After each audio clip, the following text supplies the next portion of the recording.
Este é o último vídeo da série O Cristão Toma Consciência do Seu Valor, uma obra escrita pelo teólogo e psicólogo Anthony Hoekman, de naturalidade holandesa, radicado nos Estados Unidos e que escreveu este pequeno livro na década de 1970 a respeito da autoimagem positiva do cristão.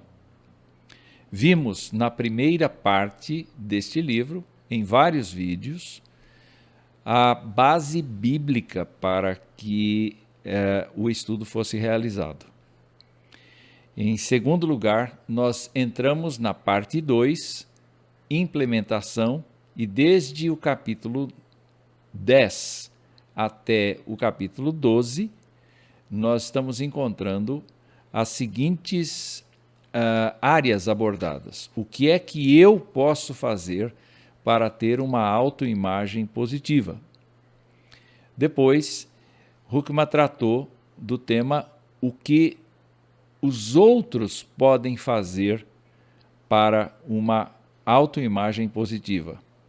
E agora, nós vamos falar neste capítulo 12 sobre o gozo da comunhão cristã.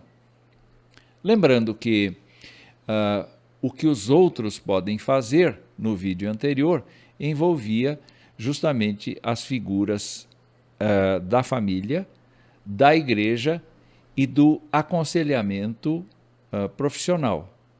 Hoekman, como psicólogo, fez várias indicações a respeito deste expediente do tratamento profissional de pessoas que, embora saibam da sua condição de filhos de Deus, não se sentem seguras em desenvolver ou em utilizar o conceito da autoimagem positiva.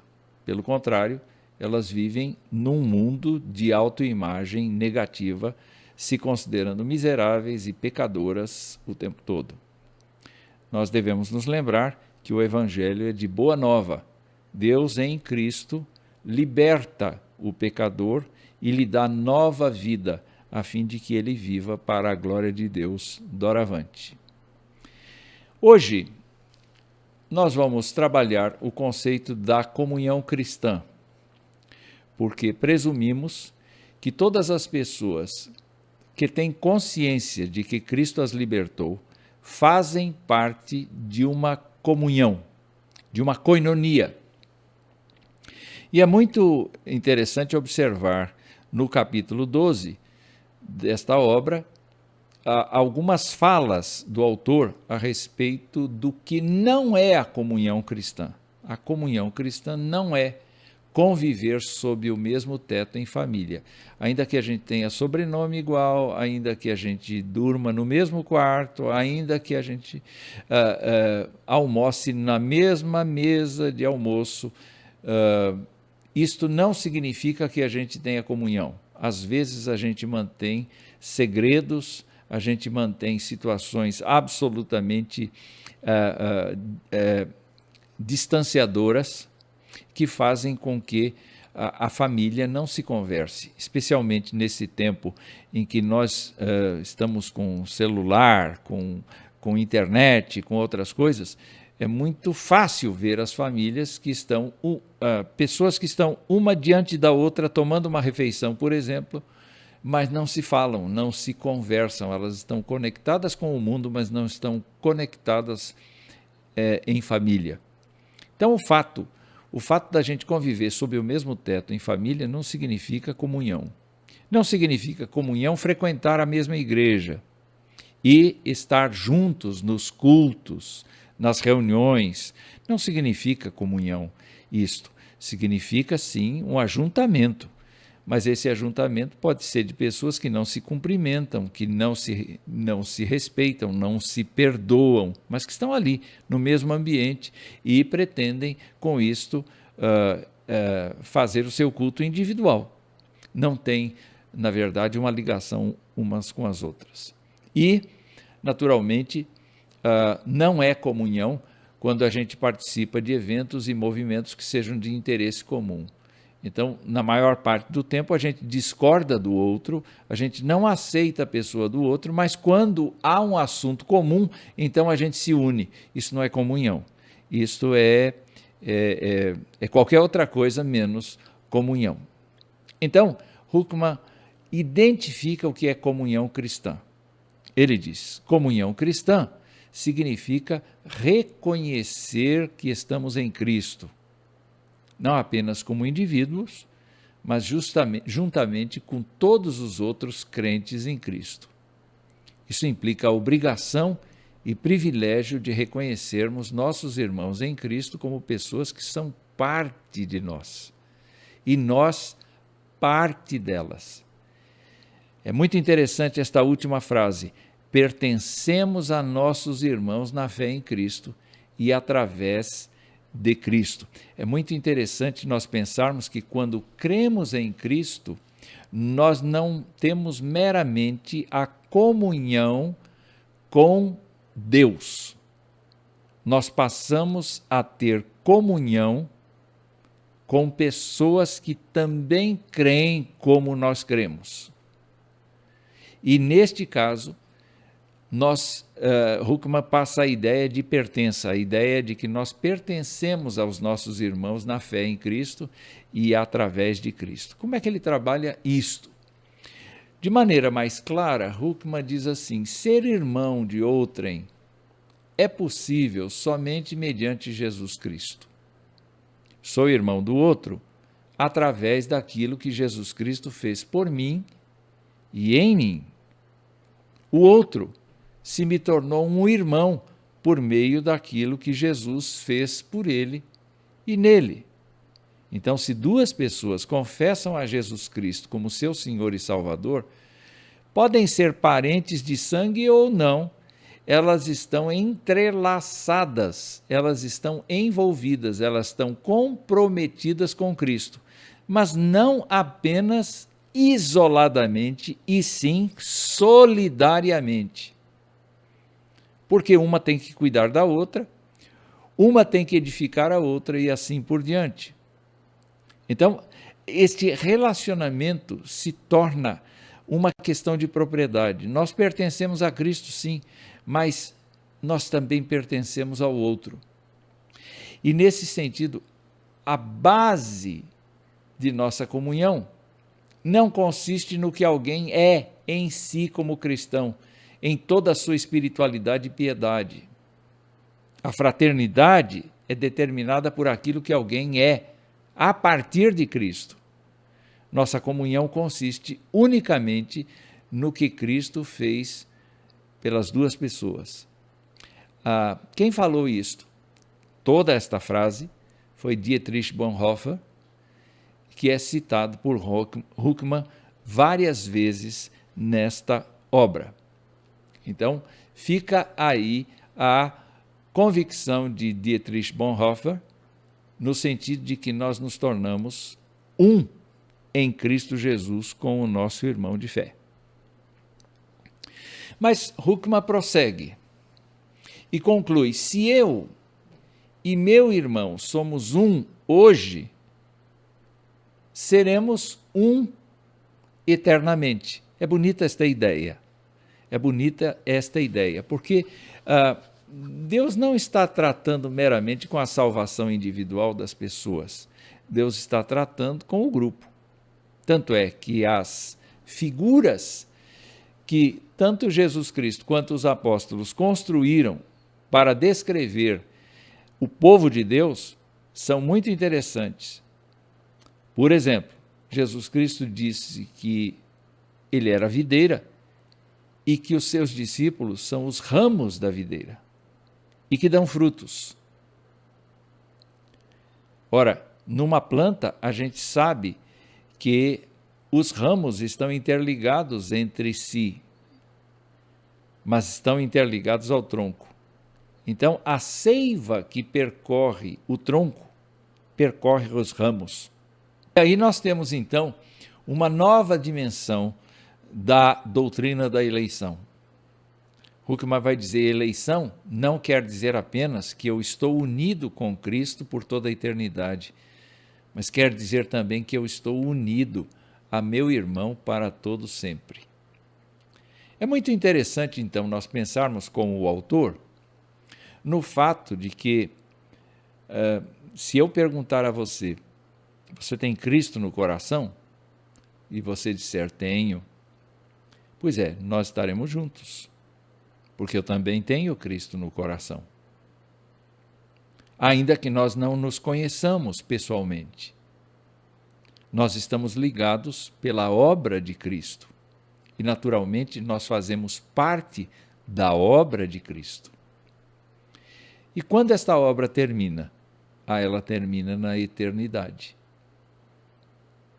Então, até quando eu estarei ligado a você e você a mim? Até a eternidade. Temos base bíblica para afirmar que estamos unidos a Cristo, não é? Mas é impossível estar unidos a Cristo sem, ao mesmo tempo, estar unidos ao povo de Cristo. Então, olha só, eu coloquei aí do lado exatamente uma figura que representa o corpo de Cristo. E eu gostaria de lembrar o que diz Paulo na primeira carta aos Coríntios, quando ele fala dos dons espirituais, no capítulo 12, e fala da unidade da igreja. E ele diz assim, porque assim como o corpo é um e tem muitos membros, capítulo 12, verso 12, e todos os membros, sendo muitos, constituem um só corpo, assim também com respeito a Cristo. Pois em um só Espírito, todos nós fomos batizados em um corpo, quer judeus, quer gregos, quer escravos, quer livres, e a todos nós foi dado beber de um só Espírito. Então não existe meramente uma vinculação de cada pessoa que bebeu do Espírito com Deus, mas existe uma vinculação de todos aqueles a quem o Espírito cuidou, batizou num corpo. Então a comunhão cristã, ela é mais do que uma reunião, ela é um constante desenvolvimento das relações dos cristãos, na direção da glória de Deus, na direção da edificação mútua, na ajuda de uns para com os outros, levando as cargas uns dos outros, estimulando a fé, aparando as fraquezas doutrinárias e ajustando as pessoas e preparando as pessoas para se encontrar com o cabeça, que é Jesus Cristo. Como exemplo prático dessa comunhão cristã, me permitam trazer aqui o trecho escatológico, do discurso escatológico de Jesus em Mateus 25. Todos foram apresentados diante do tribunal, todos estão lá. As pessoas foram separadas entre a direita e a esquerda do juiz, e o juiz, então, está fazendo a declaração do seu veredito. E ele está, então, a esta altura, se dirigindo aos que estão à sua direita. E ele diz, venham vocês, que são abençoados por meu Pai, recebam como herança o reino que ele lhes preparou desde a criação do mundo. Notem que o texto diz que ele, Deus, preparou um reino desde a criação do mundo para quem? Para o povo de Jesus Cristo. E o juiz continua e diz, pois tive fome e vocês me deram de comer. Tive sede e me deram de beber. Era estrangeiro e me convidaram para a sua casa. Estava nu e me vestiram. Estava doente e cuidaram de mim. Estava na prisão e me visitaram. Olha que interessante aí. De repente, os justos, o povo de Jesus Cristo, pergunta ou responde: Senhor, quando foi que o vimos faminto e lhe demos de comer? Quando foi que te vimos sedento e lhe demos de beber? Quando foi que te vimos como estrangeiro e o convidamos para a nossa casa? Quando foi que o vimos nu e o vestimos? Quando foi que o vimos doente ou na prisão e o visitamos? Parece que o povo de Jesus Cristo fez tudo aquilo que está narrado no primeiro parágrafo: fome, deu de comer, deu de beber, hospedou, vestiu, cuidou, visitou, etc. Mas não tem consciência de que fez isso para Jesus. Fez para quem então? Ele então responde: eu lhes digo a verdade, quando fizeram isso ao menor destes meus irmãos, foi a mim que o fizeram. Que exemplo maravilhoso a gente tem aqui, de comunhão. A comunhão não se restringe ao período de adoração e louvor na igreja, mas se constitui exatamente nos entregarmos às necessidades dos nossos irmãos. Nós não estamos falando aqui de salvação de modo nenhum, porque quem constitui, quem desenvolve, quem produz, quem fornece a salvação é Jesus Cristo. Aqui nós estamos falando de gente que, em resposta a Jesus Cristo, foi tratando dos irmãos como se fosse a coisa mais natural do mundo, e, no entanto, o juiz, Jesus Cristo, cheio de glória e poder, vai dizer: olha, quando vocês fizeram a um dos meus pequeninos irmãos, vocês fizeram a mim. Essa é a ideia de comunhão. Se eu soubesse que estava fazendo para Jesus Cristo uma coisa, como é que eu a faria? Pois é, e Jesus Cristo diz assim: quando você fez alguma coisa dessas para um irmão de fé, para uma pessoa necessitada, em condições muito difíceis, você, na verdade, estava fazendo para mim.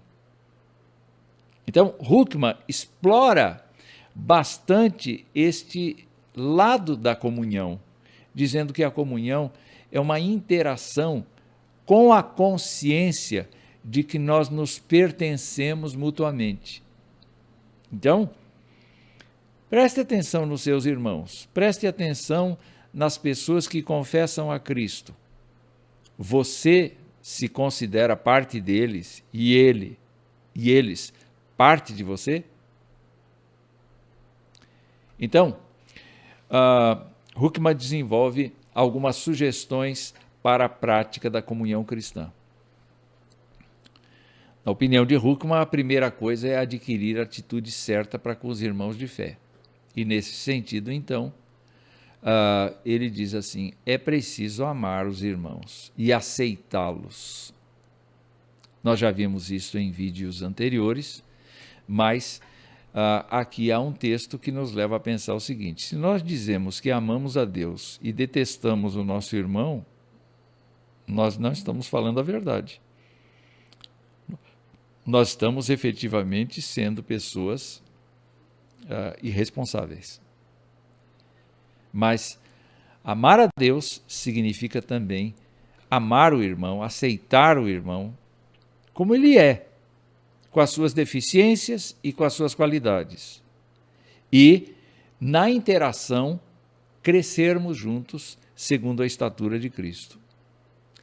Huckman diz assim: olha, para que a gente tenha esta atitude certa para com os irmãos de fé, a gente deve desenvolver o expediente de orar sem cessar pelos irmãos, de interceder por eles, de suplicar as bênçãos de Deus sobre eles e de fazer isto de forma agradecida.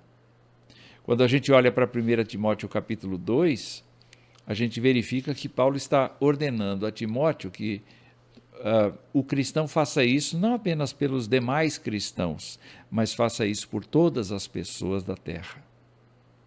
Imagine se por todas as pessoas da terra a gente deve usar esse expediente, quanto mais para os nossos irmãos de fé. A segunda coisa que Huckman sugere para a prática da comunhão cristã é que a gente aprenda a ouvir. E neste caso é muito interessante a recomendação da empatia, porque a empatia é justamente eu me alegrar com quem está alegre e eu me entristecer com quem está triste. Alguém pode perguntar, mas isso aí não seria alguma coisa assim falsa? Na verdade, não. Porque quando se fala de comunhão cristã, de irmãos de fé que estão servindo o mesmo Cristo, nós temos que entrar no drama do outro ou na bênção do outro, sem nenhuma inveja, sem nenhuma soberba, nada. E realmente, se a pessoa é vencedora, se a pessoa tem um ponto de alegria, vamos nos regozijar com isso, como se fosse nosso. Mas se a pessoa está sofrendo, está em aflição, vamos entrar no drama da pessoa, vamos tentar observar o que acontece ali e compartilhar da tristeza, tentando ajudá-la a sair. Não é? A segunda coisa é controlar o nosso ego, porque nós temos a tendência da impaciência. Quando uma pessoa começa a falar, a gente não tem paciência de ouvir. Tiago, quando falava a respeito da prática da palavra de Deus, ele dizia: todo homem seja pronto para ouvir, tardio para falar, tardio para se irar. O que significa? Significa que eu preciso entender o que a outra pessoa está dizendo. E para entender o que a outra pessoa está dizendo, eu preciso me controlar. Eu preciso cuidar para não sair frases daquele tipo assim: eu sei o que você vai dizer, eu sei o que você está dizendo, eu já entendi tudo, não precisa falar mais. Não. É necessário que a pessoa do outro lado tenha em nós um bom ouvinte. E isso a gente desenvolve no decorrer dos anos e no decorrer das experiências. A terceira sugestão para a prática da comunhão cristã que Huckman aponta é justamente o aprender a falar. O apóstolo Paulo, quando comentava isso com os colossenses, ele dizia que a nossa palavra tem que ser temperada com sal. Nós precisamos saber encaixar bem as palavras. No Antigo Testamento, nos Provérbios, está dito ali que palavras que são boas, que são edificantes, que são construtivas, são como maçãs em salva de prata. Nós precisamos não ser abruptos na nossa forma de falar e não, em nome da comunhão cristã, nós precisamos temperar as nossas palavras, não é? E saber exatamente como nos conduzir diante dos comentários que fazemos. Muitas vezes os comentários que nós fazemos não constroem, pelo contrário, destroem. É por isso que Huckman lembra bem do fato de que nós precisamos promover a edificação, como Paulo diz em Efésios 4:29. A nossa fala deve ser a de construir as pessoas.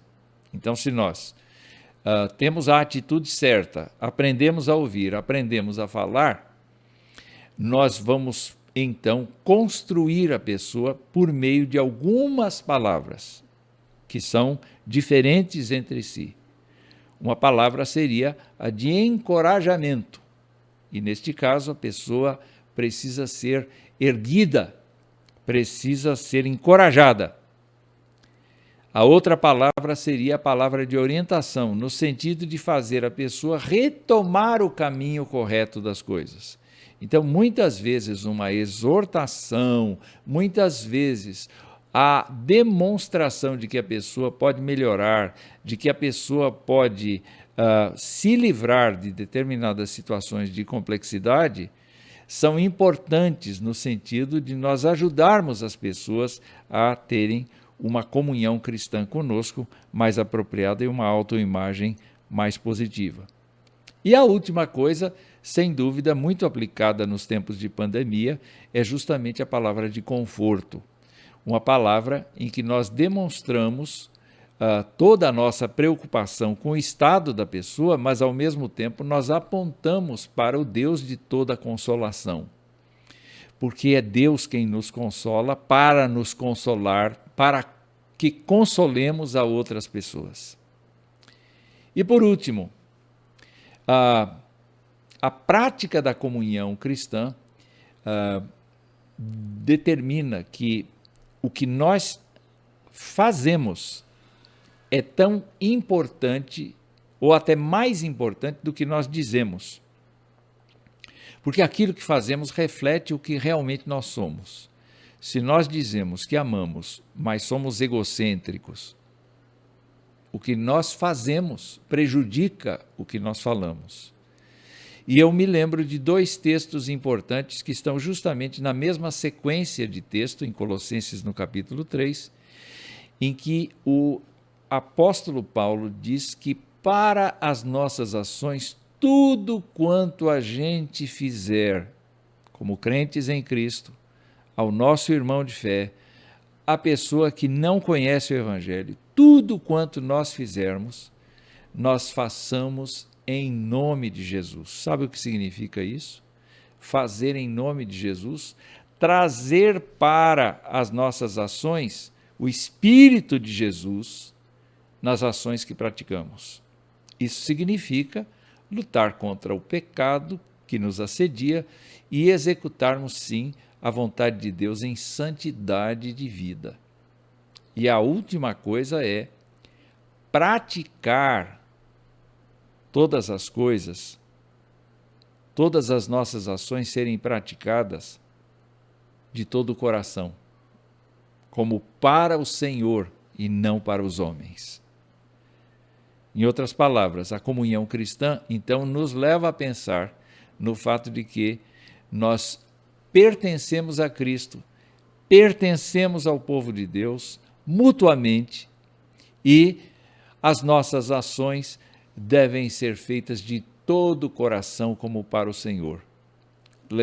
Lembrando Mateus capítulo 25, então, eu posso imaginar aqueles crentes que foram visitar os prisioneiros, ou foram em casa de famílias doentes, ou tiveram a caridade de vestir o seu próximo. Eles fizeram estas coisas de todo o coração, como para o Senhor. E isto fez toda a diferença no dia em que o juiz apontou a respeito da comunhão que havia sido exercida. Vocês, quando fizeram para um dos meus pequeninos irmãos, vocês fizeram para mim, disse Jesus. Finalmente, nós chegamos na última tela, em que não poderia faltar uma citação de Huckman, e com ela nós vamos encerrar esta série de vídeos, O Cristão Toma Consciência do Seu Valor.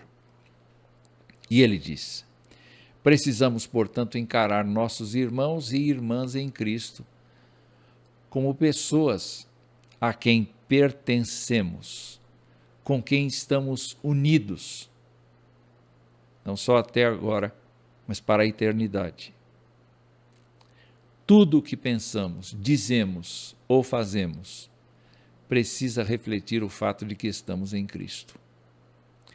Somente assim poderemos desfrutar aquela que é e deve continuar sendo uma das maiores experiências da vida, o gozo da comunhão cristã. que estes vídeos tenham sido proveitosos para você.